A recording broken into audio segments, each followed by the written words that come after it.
Salam alaikum, Azul, bonsoir. Nous abordons donc aujourd'hui la deuxième partie de notre émission sur cette question ô combien lancinante de savoir qui gouverne vraiment l'Algérie. J'avais émis personnellement une hypothèse samedi passé lors de la première partie de ce sujet, une hypothèse qui est de plus en plus mise en avant par des observateurs souvent très perspicaces. Celle qui suggère que c'est bien Saïd Bouteflika, monsieur frère, qui aurait réussi à mettre le grappin sur les rouages essentiels du système. Tout particulièrement celui de la gestion de la rente, donc celui de la grande corruption, et celui des nominations, donc celui des dégommages aussi. Au poste clé du pays s'entend.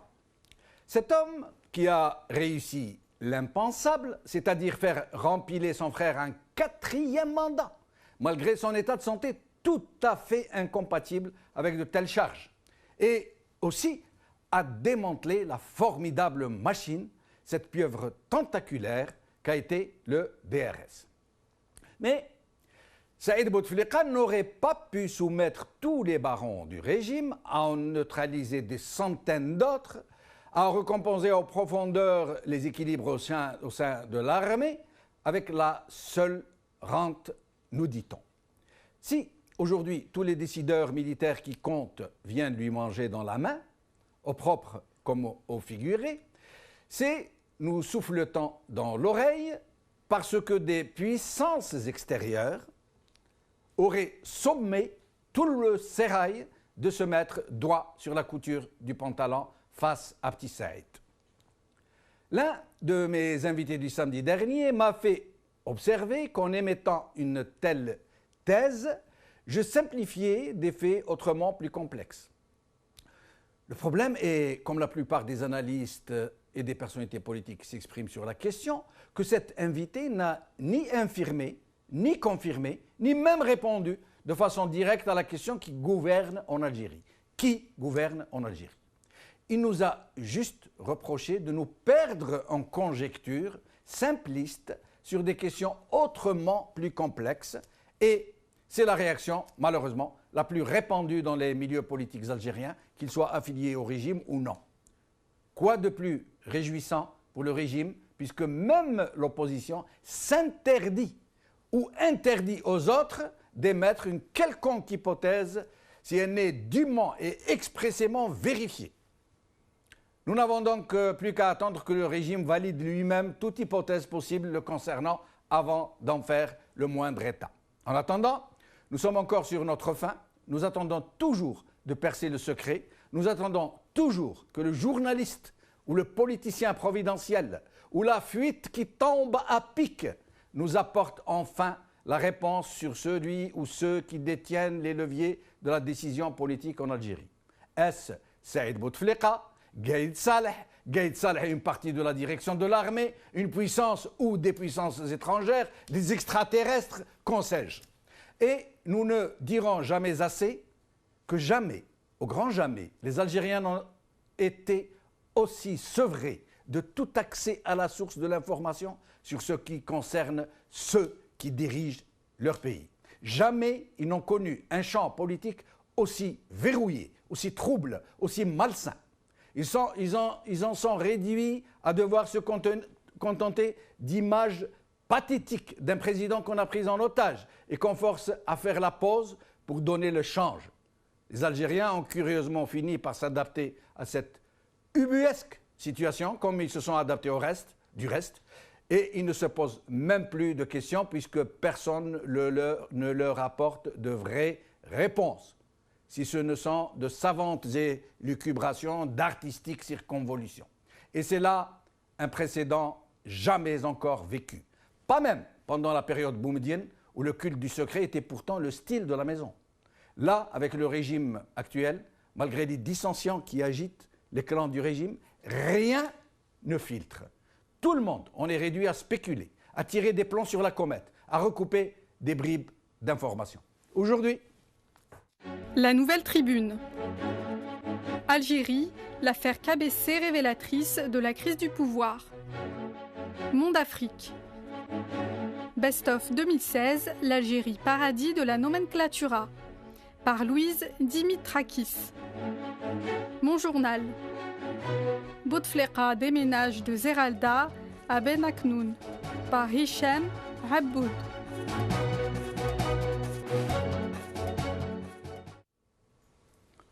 Alors, aujourd'hui avec nous pour en parler, Hicham Aboud, journaliste. Je rappelle nous considérons qu'il est toujours directeur du journal Mon Journal et Jaridati qui ont été fermés par le régime. Fermés de façon arbitraire, rappelons-le. Nous aurons aussi Samid Zeni, documentaliste qui nous parlera depuis Paris, et Borhan Messir, citoyen qui nous parlera depuis Alger. Hicham Aboud, merci d'être avec nous. C'est moi qui vous remercie pour m'avoir invité à m'exprimer sur un sujet si délicat que celui de la gouvernance de l'Algérie. Merci. Alors, première question avant d'en arriver. Est-ce que vous pourriez nous parler de cette histoire qui est apparue sur votre journal du déménagement de la résidence présidentielle? C'est-à-dire que Bouteflika ne sera plus à Al-Mouradia, mais il a été déménagé ailleurs. En quelques mots, avant d'en arriver. Alors, le déménagement n'a pas encore eu lieu. Il va avoir lieu dans les tout prochains jours.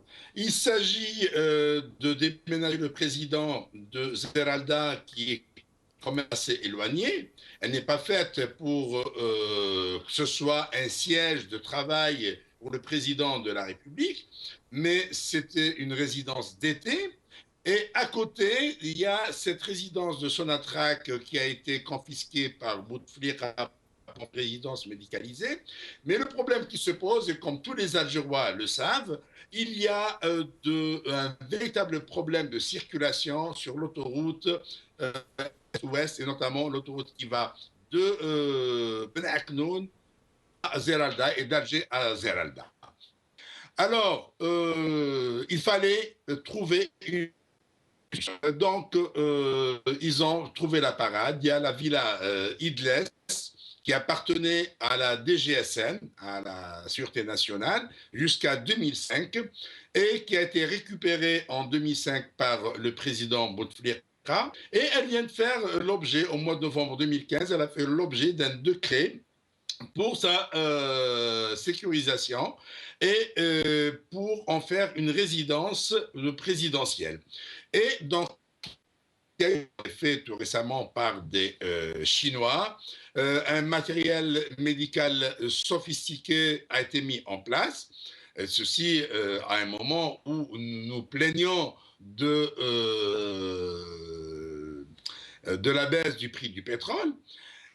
Donc, ce sont de grosses sommes d'argent qui ont été investies dans cette résidence qui va bientôt servir de siège parce que le président ne peut pas se dire. Vous savez très bien, c'est un invalide, il est impotent. Alors donc... À ce sujet, Aboud Hicham, même si je vous interromps, excusez-moi, oui. À votre avis, Bouteflika est-il vraiment aux commandes? Si oui, dans quelle mesure, à quel niveau? Est-ce qu'il participe un tant soit peu aux prises de décision ou alors ne sert-il que de façade, seulement de façade? Alors, un homme qui est incapable de prononcer deux mots à l'adresse du peuple, ne serait-ce que dire « Salam alaikum, saha aidkum, mabrouk alaikum aid thawra, mabrouk alaikum aid istiqlal ». Il ne peut même pas le dire. Un bonhomme qui est incapable, à ce qu'on le déplace dans son fauteuil, ils peuvent le déplacer dans son fauteuil, et il assiste à la prière de l'Aïd al-Fitr, à la soirée du 27e jour du Ramadan. 4 ans de suite, il n'a pas été. Donc, il n'arrive même pas à remplir les fonctions protocolaires. Comment voulez-vous que ce bonhomme puisse gouverner, puisse consulter des dossiers, puisse prendre des décisions? Il faut être un imbécile pour admettre que cet homme qui n'arrive même pas à esquisser un sourire, regardez bien son visage, il n'arrive même pas à esquisser un sourire. Comment voulez-vous qu'il arrive à réfléchir, à parler, à diriger? Catégorique, Hicham Aboud, parce que beaucoup de gens prétendent le contraire. Il y en a même qui sont dans l'opposition. Personnellement, on me l'a souvent répété d'ailleurs. On m'a dit non, vous vous trompez complètement. malgré les apparences, Bouteflika participe aux affaires. C'est lui qui donne les instructions, c'est lui qui nomme, qui dégomme, qui dessine la politique à moins court terme, qui reçoit les personnalités étrangères. Et puis on nous rappelle, il nous dit, écoutez, tout le monde ne peut pas être complice. L'Akhdar Brahimi le voit souvent. Rennouchi, François Hollande, tous ces gens, il les reçoit et on le voit parler avec eux. Alors, ces gens, je les qualifie d'imbéciles. Il n'y a pas plus que cela et moins que cela. Parce qu'on veut nous faire d'abord, eux-mêmes, ils ne l'ont pas rencontré. Est-ce que ces gens l'ont rencontré? Ils ne l'ont pas rencontré. Dans quel but veulent-ils diffuser cette intox? Si ce n'est pas pour faire du larbinisme, mais pour se rapprocher du véritable gouvernant du pays, du régent de Zeralda, qui n'est autre que Saïd Bouteflika.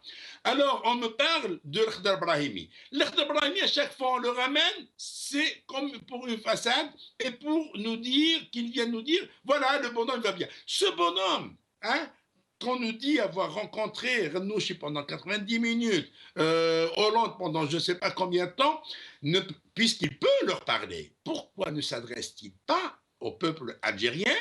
Depuis le 8 mai 2012, il n'a pas prononcé un mot en public, à part ces 5 mots qu'il avait prononcés le jour de la prestation du serment et le jour où il avait présenté sa candidature. Et on voit dans quel état il parlait. Il n'arrivait même pas à dire correctement son texte. François Hollande nous a dit, en nous regardant dans le blanc des yeux, non, Bouteflika est d'une grande alacrité. J'ai rarement rencontré des chefs d'État aussi pointus, aussi capables d'une telle vision, non seulement pour l'Algérie, nous a-t-il dit, mais de tous les problèmes du monde. Et il nous a dit, nous avons passé 2 heures à parler de sujets très complexes. Donc quel intérêt Hollande pourrait-il nous mentir à ce point? Pourquoi? Alors, François Hollande s'était rendu en Algérie le 15 juin 2015, une visite qui n'entrait dans aucun agenda, qui n'était nullement programmée. Elle s'est faite sur insistance d'Alger pour obtenir une caution morale de l'ancienne puissance coloniale, étant donné le complexe du colonisé qui est toujours en train de se nourrir chez Saïd Bouteflika et sa clique. Ceci d'une part. Maintenant, pourquoi Hollande nous ment? Mais mon ami, quand on obtient 6000 marchés qui permettent à l'économie française de respirer un bon coup, il est capable de dire plus que cela. Il est capable de dire plus que cela. C'est une complicité dans une prise d'otage. Ça peut être qualifié de forfaiture à la limite. C'est prise d'otage non seulement du chef de l'État, de l'institution présidentielle, mais aussi de tout le peuple algérien. Pour des affaires aussi vénales, vous pensez que c'est justifiable? Eh bien, mon ami, ce mot de prise d'otage, c'était le titre de mon journal du numéro du 13 juillet 2013. On avait dit, le coup d'État de Saïd Bouteflika, il prend l'Algérie et son président en otage. Et évidemment, il avait fait ça à rencontre avec M. Jalabar, le patron des services de renseignement français, qui lui avait donné le feu vert pour mettre en action son plan diabolique pour mettre l'Algérie sous sa botte. Parce qu'aujourd'hui, l'Algérie est sous la botte de Saïd Bouteflika qui jouit du soutien français. Et François Hollande n'a fait que suivre. François Hollande, à un certain moment, quand Bouteflika était hospitalisé, que ce soit au Val-de-Grâce ou bien pendant sa convalescence aux Invalides, n'a même pas effectué la moindre visite. C'était la moindre chose. Il fallait au moins qu'il effectue une visite de complaisance vers un malade, un chef d'État malade qui est soigné chez lui. Ben, il ne l'a pas fait. Il n'a même pas adressé un message de prompt rétablissement, de souhait de prompt rétablissement au président Bouteflika. Et quand il vient le 15 juin 2015, il ne passe même pas la nuit à Alger. Il était venu en mission. Il a joué le rôle du marchand. Donc, c'est le bonhomme. Il est venu pour obtenir 6000 transactions commerciales. Donc, et puis, auparavant, il avait obtenu l'autorisation du survol du territoire algérien pour aller bombarder le nord du Mali sans que cette autorisation ne soit soumise ni à l'armée, ni à l'Assemblée nationale populaire, à une quelconque autre institution. C'était une décision personnelle de Bouteflika, c'est comme si l'Algérie était sa propriété privée. Et c'est la pire des insultes qu'on puisse proférer à l'encontre du peuple algérien. Et il se trouve aujourd'hui des imbéciles qui veulent nous faire croire que Bouteflika dirige, réfléchit, prend des décisions. Nous allons revenir sur cette question centrale de l'émission. Dans un petit moment, je reviens à vous, Abou Deichem. En attendant, je reçois Sami Dziri. Sami Dziri est avec nous. Merci d'être avec nous, Sami Dziri. Merci Djamaldine de m'avoir invité. Je salue vos invités ainsi que l'ensemble des téléspectateurs de Magharibia. Merci. Alors, Sami Dziri, moi j'aimerais avec vous aller droit au but. À votre avis, essayez de nous... Parce que généralement, quand on pose la question, il est très rare qu'on nous réponde directement. Généralement, on passe par beaucoup de circonvolutions, pour le moins. Donc, à votre avis, Sami Dziri, qui gouverne en Algérie ou qui gouverne l'Algérie? Eh bien, Djamaldine, c'est une question très lancinante, mais le régime est arrivé à ce point, à cette situation, n'est pas dû à un effet de hasard, il y a une histoire. Mais par contre, moi, je ne vais pas survoler l'aperçu historique. Je dirais que le cœur du réacteur est toujours militaire, mais le régime a subi des mutations de 62 à 65. On connaît comment il était éminemment militaire avec une façade civile. Et puis 65 jusqu'à 79, éminemment militaire avec une idéologie affirmée, le socialisme. Et puis de 79 à 92, il y a eu une mutation au sein de ce cœur de ce réacteur, qu'on a introduit un combustible qui a changé la nature de son générateur, en introduisant par exemple l'Arbi Belkhair à la tête à la présidence, qui a propulsé toute une génération d'officiers qui ont après joué un rôle prépondérant de ce qui s'est passé en 92. Mais actuellement, le régime, si vous voulez, il y a des segments. Il y a un segment militaire, il y a un segment civil, il y a un segment politique symbolique avec les partis qu'on connaît, mais aussi plus la dépendance à l'économie de la rente a propulsé un autre segment qui est le segment des affairistes qu'on a appelé les oligarques. Alors, un petit moment, Sami Dziri. Donc, si j'ai bien compris, pour vous, c'est comme l'a dit l'invité de samedi passé, que c'est très complexe, que le pouvoir n'est pas entre les mains d'un seul homme ou d'un groupe d'hommes, mais qu'il se divise en segments, un côté un peu les militaires, un peu Saïd Bouteflika, un peu l'étranger, des influences étrangères, un peu les hommes d'affaires, cette oligarchie, cette plutocratie ou oligarchie dont on nous parle. Bien sûr. Donc selon vous, le partage le pouvoir est partagé entre tous ces gens-là, quoi. Non, c'est pas question de partage. C'est une question de combinaison selon les défis, selon la conjoncture, selon la situation des rapports de force. Et donc c'est à ce moment-là qu'il y a une combinaison entre différents segments pour constituer ce qu'on appelle un semblant de pouvoir. Moi, je non, mais en clair, Sami Dziri, s'il vous plaît, en clair, pour que nous puissions comprendre. Qui détient les rênes, les leviers du pouvoir? Qui au juste? Parce que il n'y a pas d'entité abstraite là-dedans. Il y a des gens qui ont des noms, qui ont des apparences. Qui sont ces gens? Est-ce que c'est l'armée? Est-ce que c'est Saïd Bouteflika? Est-ce que c'est Ali Haddad? Est-ce que c'est tous ces gens-là réunis? Qui sont les gens qui détiennent le pouvoir? Les gens qui détiennent le pouvoir actuellement, je vous ai dit, c'est une combinaison. À chaque fois qu'il y a, quelque chose, une décision à prendre, elle fait toujours objet de marchandage, de concession, de compromission, et ainsi de suite. On ne peut pas dire que ce régime, il y a un seul bonhomme qui détient l'ensemble des pouvoirs. C'est pas possible. Ça ne peut pas exister. Et donc, pourquoi ça ne peut pas exister? Ça a existé de tout temps en Algérie, un homme au centre avec des relais, avec des sphères plus ou moins influentes, mais au centre, il y a toujours eu un homme. Du temps de Boumediene, il y avait un homme. Oui, du temps de Chadli, il y avait un homme. C'est ce que j'ai dit. À l'époque, le pouvoir était éminemment militaire. C'est normal. C'est le cœur du réacteur. C'est normal. Mais après, il a subi des mutations. En 1979, on a promu un militaire, mais il est très docile, peu ambitieux, et qui a laissé la porte ouverte à d'autres militaires qui avaient d'autres ambitions avec d'autres projets, et c'est normal. Mais il y a la partie militaire, elle est toujours existante et elle est toujours... si on observe par exemple Jamaldine, à chaque fois il y a une crise, c'est le militaire qui prend le dessus. En 65, c'est l'accord qui a été signé entre Ben Bella et Ahmed pour la crise du FFS qui a précipité le coup d'État.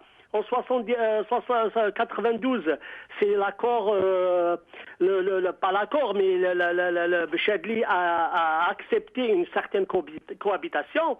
Et il l'a déclaré, et puis le militaire prend le dessus. Mais d'après vous aujourd'hui, est-ce que le pouvoir militaire est vraiment prépondérant, que c'est lui qui a l'essentiel, le principal du pouvoir? Pour l'instant, le pouvoir militaire a ce qu'on appelle un pouvoir de frein par rapport à l'ambition politique, surtout de la présidence et notamment de Saïd Bouteflika. Saïd Bouteflika ne peut pas...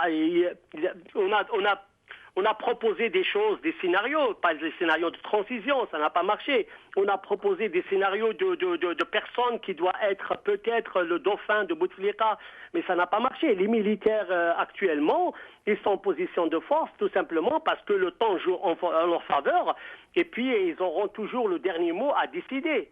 Ça c'est sûr, mais Saïd Bouteflika ne peut pas détenir l'ensemble du pouvoir. Mais essayez de nous expliquer un peu, Sami Dzili, moi j'aimerais comprendre, comme beaucoup de gens d'ailleurs, comment ces gens qui ont le pouvoir, les militaires, comment en sont-ils arrivés à accepter cette situation, qu'on fasse rempiler un invalide de ce niveau, c'est-à-dire un invalide intégral, comme nous l'a dit Hicham Aboud tout à l'heure, qui ne sait pas dire deux mots.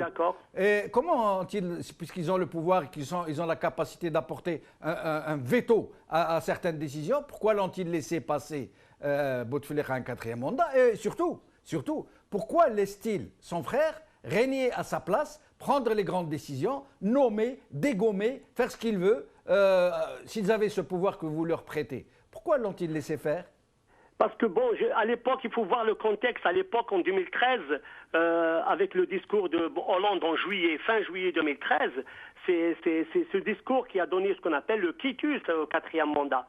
Mais à l'époque, l'armée, elle était ce qu'elle était, mais il y avait le rapport de force parce que Bouteflika, qu'est-ce qu'il a fait? Il a fait subir à l'armée une certaine mutation, celle de promouvoir une noria d'officiers qui a absorbé ce qu'on appelle les janvieristes et avec l'obstacle principal à l'époque, c'était le DRS.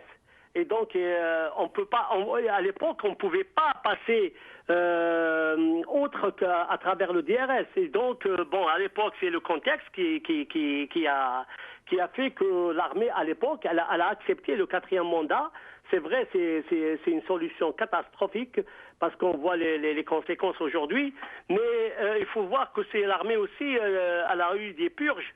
En 2014, concernant toute la série d'officiers qui ont été mis en retraite et ainsi de suite. Maintenant, on voit que l'armée, elle se tient, elle joue un rôle, ce qu'on appelle légaliste. Bon, elle accepte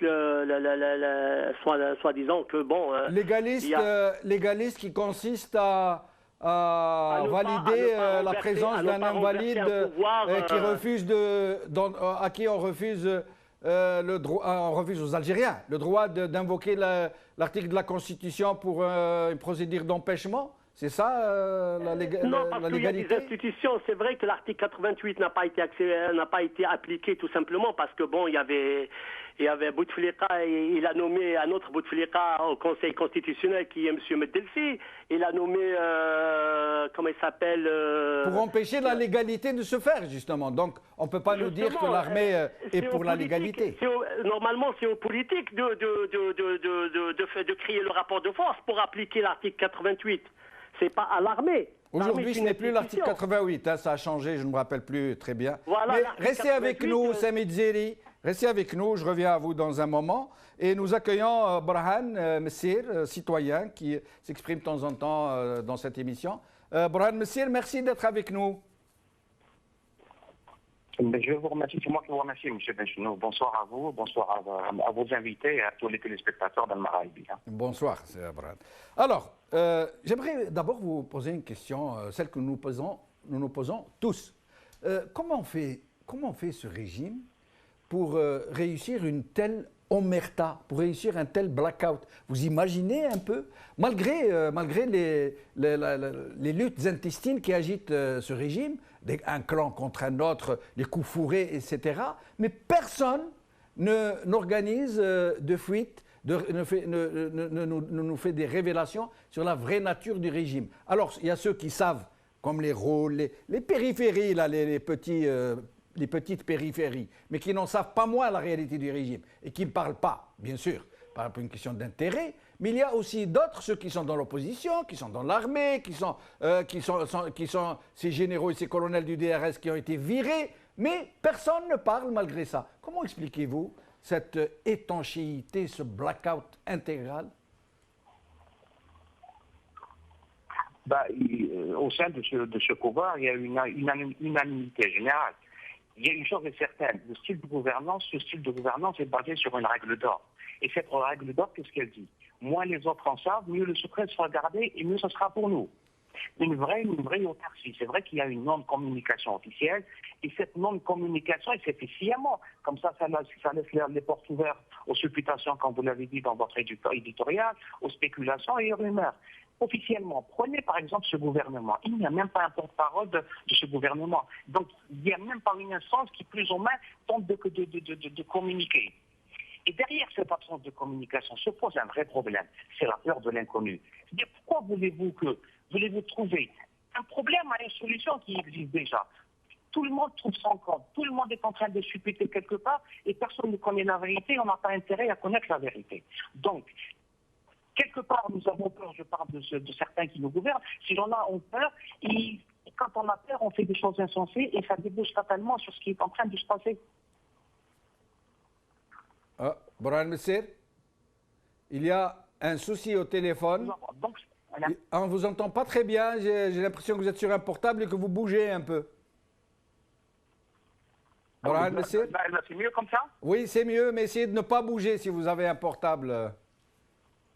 Je vous en prie. D'accord, je suis sur un portable, effectivement, et je suis à l'extérieur, absolument. Très bien. Maintenant, on vous entend bien. Allez-y, donc, je vous laisse poursuivre. Très bien. Donc, c'est par rapport à cette communication officielle. Pourquoi voulez-vous qu'on communique à partir du moment où on ne crée même pas un poste de porte-parole du gouvernement pour essayer plus ou moins hebdomadairement, ne serait-ce qu'hebdomadairement, de défiler des informations par rapport à ce qui se passe.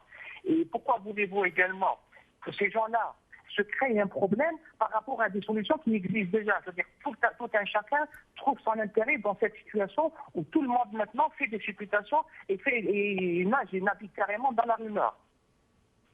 Oui, en effet. Mais Borhan Messir, comment expliquez-vous que les Algériens en soient arrivés à, je ne sais pas si c'est par lassitude, à admettre, à ne plus se poser de questions, même l'opposition, même la classe politique. Pourtant, l'état dans lequel on voit le président, c'est épouvantable. La visite de Valls n'a révélé qu'une petite partie de l'iceberg. On dit que le monsieur est complètement débranché. Ça veut dire qu'il est dans un état qui fait pitié. Mais malgré ça, il y en a même, y compris parmi l'opposition, qui disent non, ce n'est pas vrai, le monsieur est toujours là, il décide, il parle. Comment expliquez-vous cette absence de réaction de la société civile? Et ce sera d'ailleurs l'objet de notre prochaine émission normalement. Comment expliquez-vous cette absence totale? Mais alors quand je dis totale, elle est totale. C'est-à-dire il y a même des journaux comme TSA que je lisais récemment, quand ils critiquent le président, ils ne disent pas non, président, c'est pas un président, il n'est pas là, il est absent, on signe pour lui, on prend des décisions pour lui, lui, il n'est que façade. Non, ils font celui qui critique l'action du président. Non, la responsabilité, lui, est imputable. C'est comme si on voulait, quelque part, valider l'idée que Bouteflika est bien là, qu'il est bien actif. À votre avis? Oui, là, c'est-à-dire il faudra qu'on se mette sur 3 niveaux. Il y a le côté politique de la chose, il y a le côté médiatique, vous avez parlé de la presse, mais maintenant par rapport à la population. C'est vrai que la population, au sein de la population, il y a des gens qui se posent des questions, mais vraiment tout bas. C'est-à-dire ils n'essaient pas d'élever la voix. Comment voulez-vous que ces gens-là, ou la population, élève sa voix quand elle n'arrive pas à trouver un parti politique ou du moins un leader auquel elle peut s'accrocher? Maintenant, les gens, il y a une cassure, il y a une vraie rupture, il y a une cassure entre le terrain et entre la chose politique maintenant. Les gens, au contraire, les gens se posent la question, où va l'Algérie comme ça, où est-ce qu'on va aller comme ça? Mais il n'y a personne qui puisse fédérer, qui puisse plus ou moins prendre en charge ces revendications ou ces inquiétudes. Les journaux, c'est une autre paire de manches. Les journaux, vous avez vu ce qui s'est passé ces derniers temps. Maintenant, c'est carrément le bâton. Maintenant, vous déclarez quoi que ce soit. Même la Constitution, maintenant, l'a fait. La nouvelle loi qui est en train de se préparer par rapport au champ audiovisuel également. Donc, les portes sont fermées. Mais tant qu'il n'y a pas un leader politique, tant qu'il n'y a pas une vraie référence politique, je parle de l'opposition parce que le pouvoir, il est ce qu'il est. Mais l'opposition, n'a pas réussi à dégager un nom fort qui puisse vraiment fédérer toutes ces initiatives et toutes ces actions au sein de la population. Boran, monsieur, restez avec nous. Vous allez être avec le soutien technique pour trouver une solution au téléphone qui n'est pas très bon. Et je reviendrai à vous tout à l'heure pour vous poser la question que j'ai posée maintenant aux autres invités, direct, qui gouverne l'Algérie. Je reviens à vous dans un moment. Hicham Aboud, on en arrive donc à la question centrale. Samit Zeri vient de nous dire à l'instant que le pouvoir, en vérité, il se décline un peu par segments, qu'il se divise un peu entre les uns et les autres, que c'est un peu vague. Et j'ai l'impression que ce n'est pas votre avis quand j'ai lu certains de vos articles sur votre journal et quand j'ai entendu certaines de vos déclarations. Alors, éclairez-nous, Aboud Hicham. Bon, chacun est libre de penser ce qu'il veut. Chacun est libre d'analyser comme il veut. Cependant, quand on fait une analyse, on va avoir des données. Ce sont des données qui nous permettent de faire une analyse juste. Les données qu'on a, que sont-elles? Quand on parle de l'armée, on nous dit l'armée gouverne, l'armée a une part de responsabilité dans la gestion des affaires du pays. L'armée, c'est qui? C'est des hommes. Donnez-moi le nom d'un seul militaire qui a vraiment la capacité et qui est le culot de taper sur la table, devant Bouteflika ou devant qui vous voulez. Il n'y en a pas. On commence par Gaïd Salah. Moi, je vais vous citer tous ces généraux à qui on prête un pouvoir qu'ils n'ont jamais réclamé, d'ailleurs. Alors, parce que vous n'avez plus les Lamari, Nzar, Toupir, tout de toute façon, c'était un maillon de la chaîne. Donc, ce cabinet noir si homogène, qui travaillait en clan et qui décidait de ce qu'il voulait. Vous ne l'avez plus. Alors, vous avez qui? Vous avez Gaïd Salah. Gaïd Salah devait être radié lorsqu'il était commandant. Il a été repêché. Et Gaïd Salah a été hissé au poste de chef d'état-major par Bouteflika, qui lui est redevable. Et Gaïd Salah, on connaît son niveau d'instruction, sa conscience politique. C'est le bonhomme qui n'a rien à voir avec la politique. Et son sens des affaires. C'est un grand affairiste. Ce bonhomme fait des affaires à Annaba, à Taraf, à Alger, et il a quand même des pouvoirs que lui a donné Bouteflika pour surveiller la maison. Et ce bonhomme se trouve être le plus vieux soldat du monde avec deux casquettes contradictoires, une casquette politique, une casquette opérationnelle militaire. Ce bonhomme, qui doit son ascension, qui doit ces deux casquettes à un an, parce que la deuxième casquette, c'est Saïd Bouteflika qui la lui a octroyée. Et ce bonhomme qui se tait lorsque l'élection militaire se fait malmener et qui se tait lorsque un de ses anciens compagnons d'armes se fait emprisonner arbitrairement sans que ne soit engagée contre lui la moindre procédure judiciaire, et là je parle du général Belhadid qui a été libéré hier, ce bonhomme qui laisse son militaire humilié parce qu'elle a un chef suprême de ses forces armées, incapable de venir donner le grade aux officiers supérieurs, aux officiers généraux, incapable d'assister aux cérémonies depuis 4 ans. C'est une véritable... Ce gars qui se tait lorsque Bouteflika se fait pousser son fauteuil roulant par un colonel professeur en médecine pour aller voter. Alors, vous me dites, l'armée a un pouvoir. Citons les autres. Le commandant des forces terrestres, c'est qui? C'est Hossein Tafer, ancien Moudjahed, d'accord? Ce bonhomme, le jour où il avait accroché le galant de général, n'arrêtait pas de se regarder dans une glace et se dire « mais je n'ai jamais rêvé de ce grade, je n'ai jamais rêvé d'arriver à ce jour ». Ce bonhomme, il ne rend même pas service à sa famille. Comment voulez-vous qu'il rende service à son pays? Qui encore Ali Ben Ali, qui est à la tête de la garde républicaine, ce bonhomme qui est aussi, sont tous des retraités, ils ont tous dépassé les 74-75 ans, donc, et qui s'accrochent à leur fauteuil. Ils n'oseront jamais bouger le petit doigt de peur de se faire éjecter, et puis de peur de se faire emprisonner. Arrêtez. D'accord? Alors, qui encore? Toute la jeune génération, ceux qui ont dit, oui, ils ont remplacé les gens viristes. Qui? Vous avez Bouzid Mohamed Di Youssef, que j'ai connu, c'est un camarade de promotion. Il est général-major. Eh bien, mon ami, pour être général-major, il faut être un aplat-ventriste et un incompétent notoire. Et il en est un. Madi Bouadam, qui est aussi de ma promotion. Moi, je les connais, ces militaires. Je sais ce qu'ils valent. Je sais qu'ils sont des incapables, sont des médiocres. C'est pour ça que je dis, ils n'ont aucun rôle. Parce que un militaire qui est jaloux de son pays, un militaire qui aime son pays, un militaire qui respecte le serment prêté le jour de sa sortie de l'école militaire, il n'acceptera jamais que son pays soit gouverné par un homme incapable de prononcer un mot, incapable d'esquisser ne serait-ce qu'un sourire. Mais ce n'est pas lui qui gouverne, Hicham Aboud, vous l'avez dit vous-même. S'il te plaît.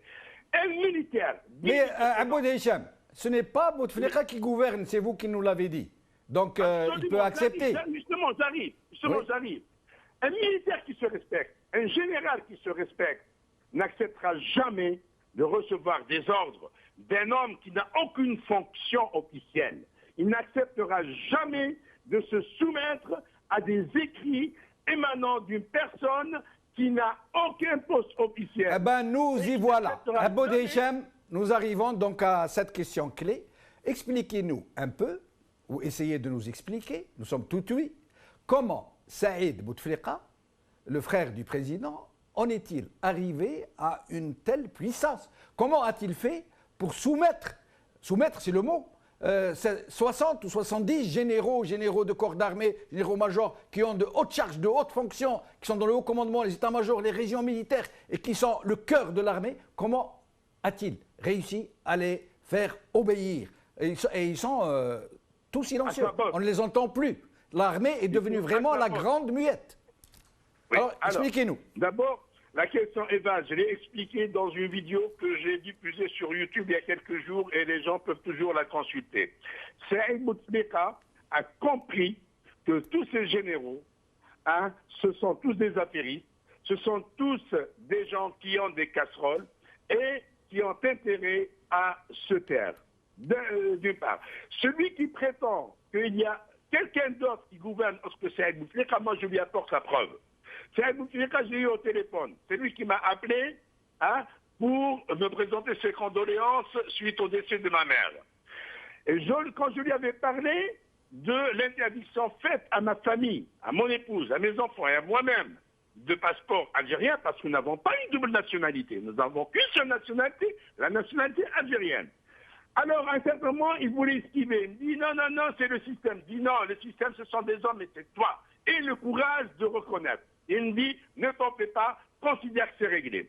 Effectivement, 48 heures après, le problème a été réglé. mes enfants, mon épouse ont pu récupérer leur passeport et moi, j'allais récupérer le passeport. J'avais rencontré le consul d'Algérie à Lille, dans les rues de Lille. Et il me disait, passe prendre ton passeport. J'ai dit, je passerai dans 2 jours. Cependant, entre les 2 jours, le général Ben Hadid avait été arrêté. Et j'avais fait une intervention sur le Magharibia où j'avais qualifié Saïd Bouteflika de brigand. Et il en est un.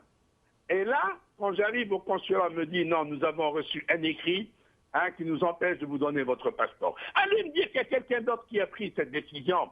Et quand Saïd Bouteflika me propose de m'envoyer un avion spécial, un avion présidentiel pour aller assister aux obsèques de ma mère, est-ce qu'il a consulté l'armée? Est-ce qu'il a consulté quelqu'un d'autre? Parce que moi, j'ai refusé. Je lui ai dit, l'Algérie est trop grande pour moi, d'une part, et d'autre part, je refuse parce que je risque d'être compromis.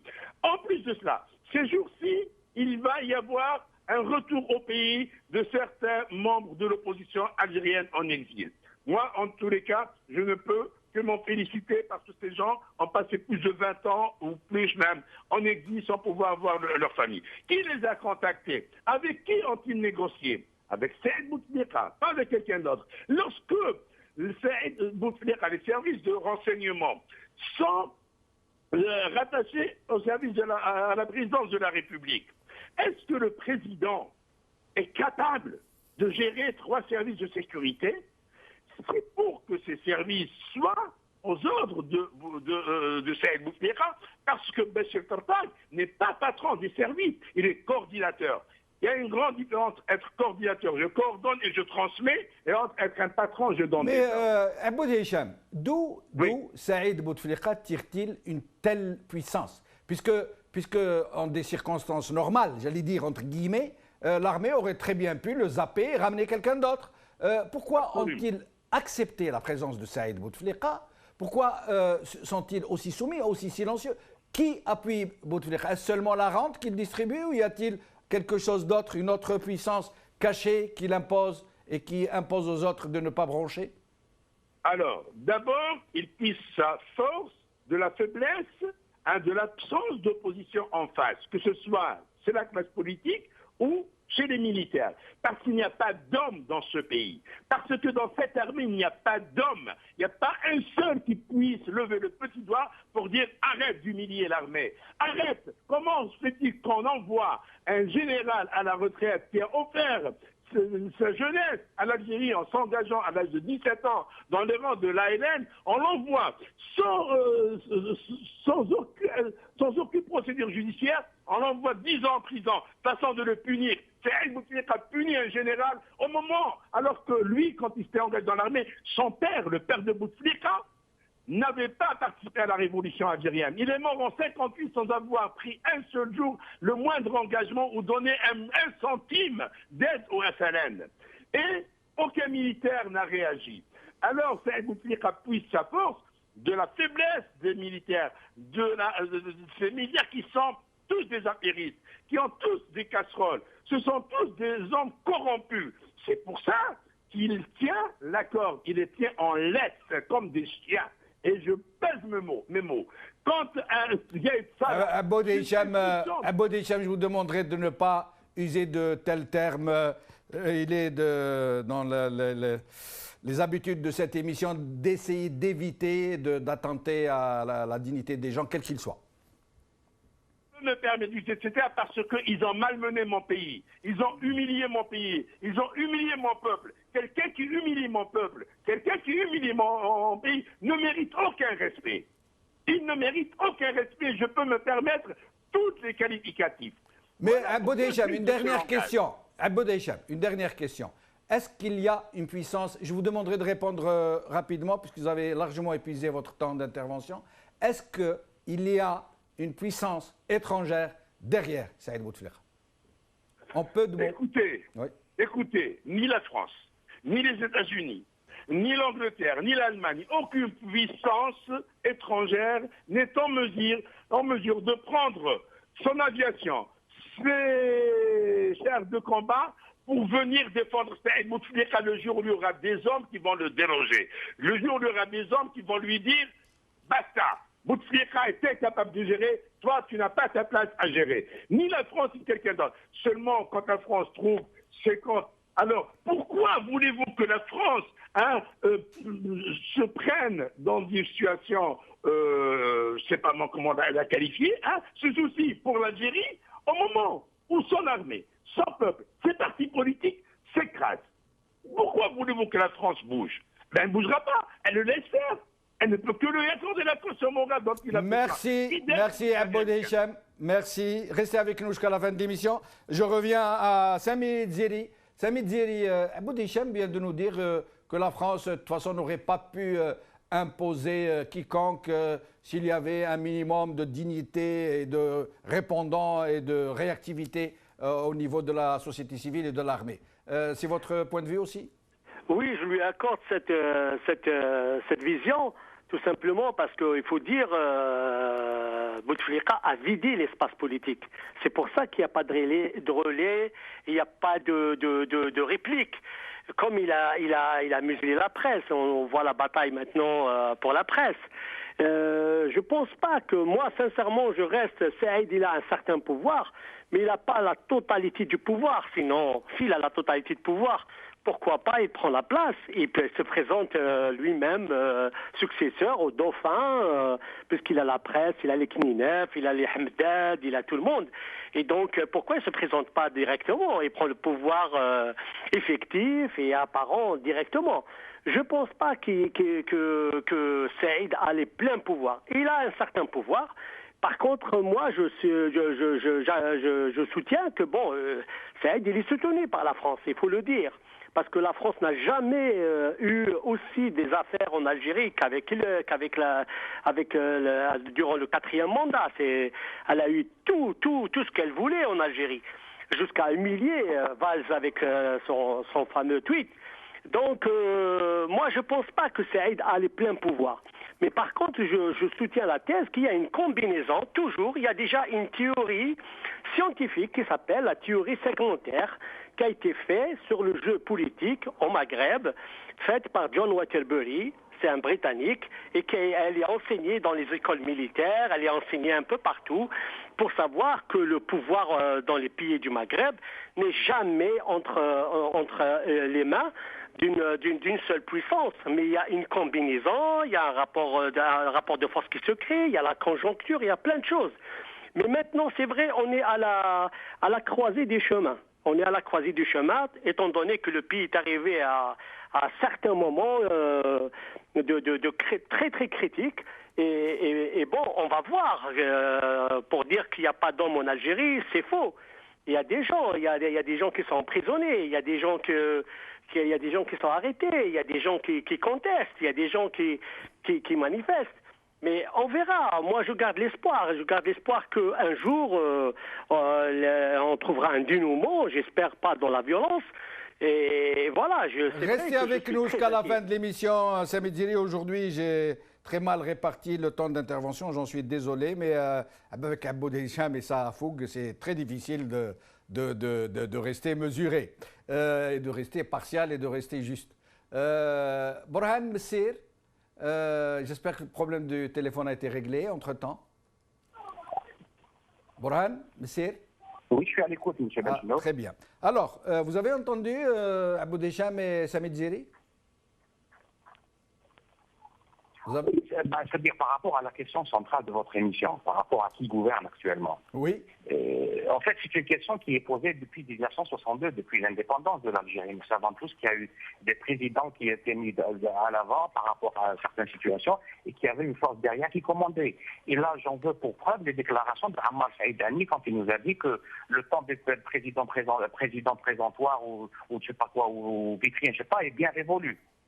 Oui, en effet. Et maintenant, à un certain moment, c'est vrai que je rejoins l'analyse de M. Hicham Aboud, il y avait un cabinet qui était plus ou moins soudé et qui plus ou moins décidait du sort du pays. Maintenant, nous sommes devant une situation où l'argent a pris le dessus. Et là, je cite également Mme Louisa Hanoun qui parle d'oligarchie.